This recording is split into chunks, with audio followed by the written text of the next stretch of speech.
చెప్పు. ఎవరు చూస్తారు టఫీలని? ఓనర్ చూస్తారా? సరే.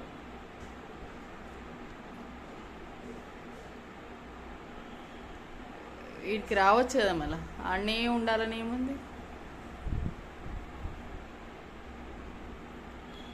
ఓ అమ్మ, ఆడనే ఉండాలని ఏముంది? మా ఇంటికి రావచ్చు కదా మళ్ళీ.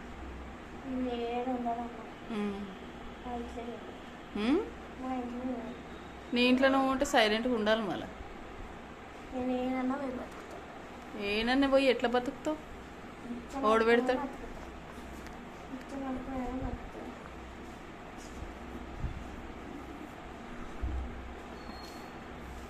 అలా చేద్ది.